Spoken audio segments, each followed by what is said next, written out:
The United Kingdom, famed for olden British architecture, fairy tale castles and beautiful scenery. Not to forget a couple of pub crawls to fill up your night. But what is it like travelling on a group tour with 40 strangers in 7 cities for 9 days? There's a lot to experience, so let's hop onto the bus and get ferried around England and Scotland with Contiki. So we're in Liverpool right now and we have some free and easy time, so we're gonna hit some of the spots that our guide actually recommended to us. Contiki also organised a local guide to bring us around the city. She told us about the history of the Beatles and brought us to spots only locals would know. We move on to the city of York. What's up guys, we've got a little bit of free time, so we are just going to some of the places that our guide recommended on the Google Maps.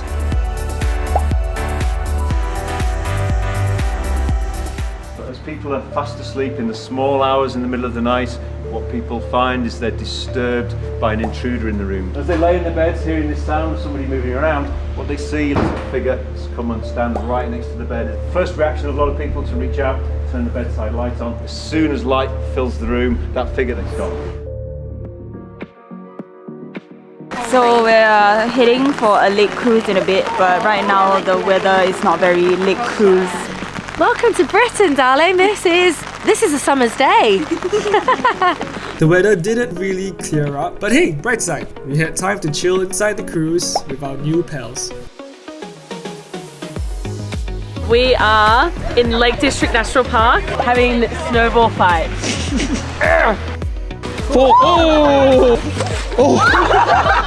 We are visiting Hadrian's Wall, so we just went up to the museum and then we got to walk on the actual stones of Hadrian's Wall and just seeing like this expanse of nothing. It's just so beautiful. I tried to take pictures to send home, but like my phone can't capture it. We ended our night doing one of Britain's favourite pastimes, hanging out at the local pub. We drank some shots, played some games, and sang the night away. And we've crossed the border. I didn't know what to expect, but it definitely wasn't a huge rock at the side of the road. You okay, my friend? Your face is turning red. Scotland's known for its castles. By far the most popular one is Edinburgh Castle. It is also living, breathing history, as in it's not just part of our past. Edinburgh Castle still has memories that are being added to it because the British military still live in Edinburgh Castle. Or you can go on a stroll to the Scottish National Museum in Edinburgh. They've got exhibits covering all kinds of topics with extensive statues and info cards to give extra information. And Contiki organised a special deal just for us. We had a family-style dinner where they hired a Scottish bagpiper who had a great mix of self-deprecating humour and traditional music. What's a fucking paparazzi? And my favourite activity from the trip, whisky tasting. We gathered together in this cozy back room, tried 4 types of whiskey, and enjoyed each other's company. Yeah. God! She can't handle it! Oh gosh! But even if whiskey isn't your favourite drink, it's still nice listening to the tales from a Scottish lad.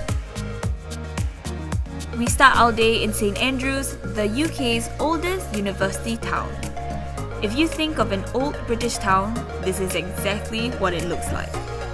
And my favourite part of the trip was meeting the fluffiest, shaggiest and cutest Highland cows in Scotland. Hello! And we loved them so much, in the end everyone went to get themselves a Highland cow plushie. And we also got to try out curling. It's a lot of finesse doing this sport, so we were all pretty shit at it. But a bottle of whiskey was a good motivation for us to compete. And thank God the ice rink isn't that slippery. Edinburgh, Nessie hunting at Urquhart Castle. It's an olden castle ruins that overlooks Loch Ness, and it dates back to the 13th century. Where's Nessie? She's somewhere. She's there? The lake. That is bullshit.